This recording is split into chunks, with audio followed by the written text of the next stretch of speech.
साथियों नमस्कार। Real news channel में आपका हार्दिक स्वागत है। मध्य प्रदेश न्यायपालिका से जिला जज अदिति शर्मा ने अपने वरिष्ठ जज राजेश कुमार गुप्ता के खिलाफ शिकायत की थी, जिसमें उन्होंने अपने मानसिक और शारीरिक शोषण का आरोप दस्तावेजी सबूतों के साथ लगाया था। जो इसकी शिकायत उन्होंने विभिन्न जगह पर की थी, लेकिन कोई सुनवाई न होने पर और उल्टे राजेश कुमार गुप्ता को मध्य प्रदेश उच्च न्यायालय के न्यायमूर्ति पद पर प्रोन्नत किए जाने पर अदिति शर्मा टूट गई और उन्होंने अपने पद से इस्तीफा दे दिया है। अपने इस्तीफे में उन्होंने हालांकि बहुत बातें लिखी हैं, उसकी कुछ बातें मैं आपको पढ़कर सुनाता हूं, आपके रोंगटे खड़े हो जाएंगे। उन्होंने लिखा है, जब मैंने न्यायिक सेवा परीक्षा दी थी तो मेरे दिल में एक ज्वाला थी, मध्य प्रदेश उच्च न्यायालय के प्रति अगाध सम्मान और गर्व की ज्वाला।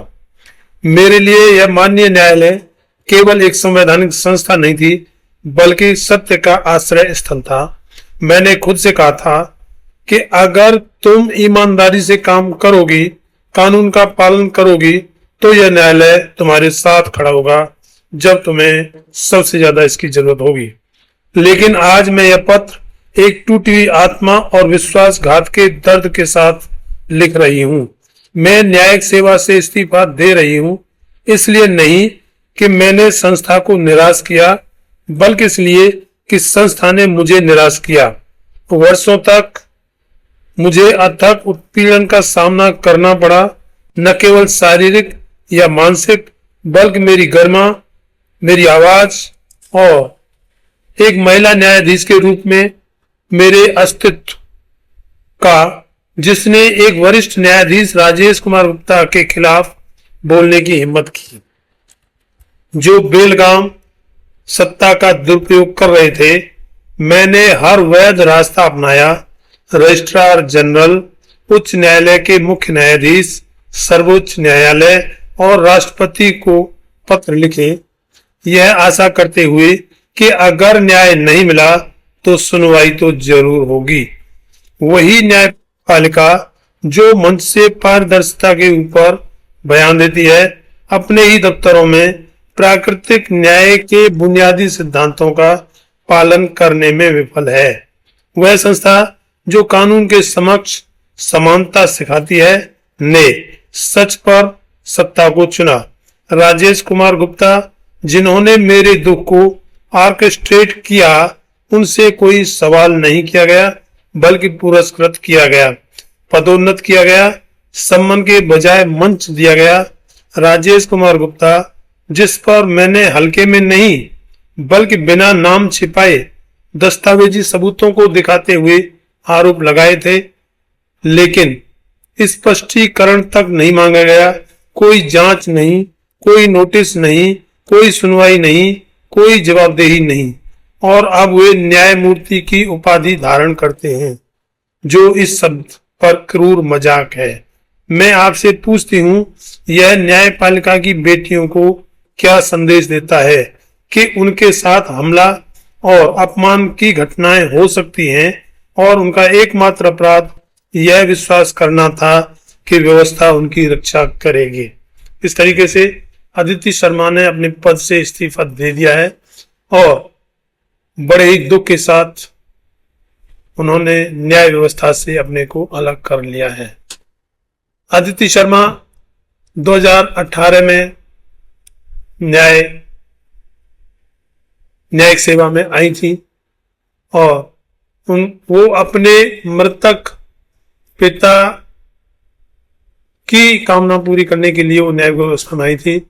घर पे वो और उनकी माँ है, माँ का हौसला उनके साथ है, लेकिन उनका यह त्यागपत्र हमारे व्यवस्था पर, हमारे सिस्टम पर सवाल तो उठाता है।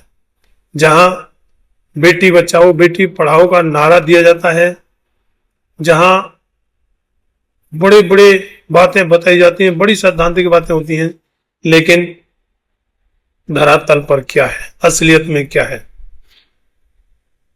न्यायिक व्यवस्था में नारी हो या शूद्र जज, या कहेंगे SC ST OBC या अल्पसंख्यक वर्ग से जज, प्रताड़ना तो झेलनी पड़ेगी। जिसमें एक एग्जाम्पल पीछे चंडीगढ़ से जिला जज का आया था, जिसमें उनको बर्खास्त कर दिया था। जब ये मामला सुप्रीम कोर्ट में पहुंचा तो सुप्रीम कोर्ट के चीफ जस्टिस ने ये कहा था कि मुझे पता है कि इस जज के साथ में इस व्यवस्था ने क्या क्या किया, और जाति के नाम पर। तो वहां तो जाति के नाम पर, लेकिन यहाँ महिला होने के नाम पर, वैसे दोनों एक ही कैटेगरी में आते हैं। पंडित तुलसीदास दुबे ने रामचरितमानस में लिखा है, ढोल गंवार शूद्र पशु नारी, सकल ताड़ना के अधिकारी। क्योंकि शूद्र और नारी एक ही कैटेगरी में आती हैं। हालांकि जो जनरल वर्ग की महिलाएं हैं वो अपने आप को इस वर्ग में नहीं मानती हैं, लेकिन उन्हें मानना होगा। हकीकत यही है, जहां भी कहीं मौका लगेगा, शूद्र और नारी, ये तो खैर न्यायिक व्यवस्था है। और आपने इस्तीफा दिया अदिति शर्मा जी, और ये इस्तीफा भी एक खबर बन गया है। कहीं कहीं ऐसे होते हैं कि शूद्र और महिलाओं के साथ में अत्याचार होते रहते हैं, लेकिन किसी को कानो कान खबर नहीं लगती है, क्योंकि हमारे देश का मेन स्ट्रीम मीडिया पुरुषवादी ब्राह्मणवादी सोच से पीड़ित है। तो खैर, इस लड़ाई में पूरा देश आपके साथ है। अब तो खैर आपने रिजाइन कर ही दिया है, हमारी शुभकामनाएं आपके साथ हैं। बाकी हम सिस्टम पर शर्मिंदा हैं, और कोशिश की जाएगी कि आगे से अन्य किसी बेटी के साथ में या अन्य किसी महिला अधिकारी के साथ में इस तरीके की वारदात ना हो। धन्यवाद। जय भीम, जय भारत।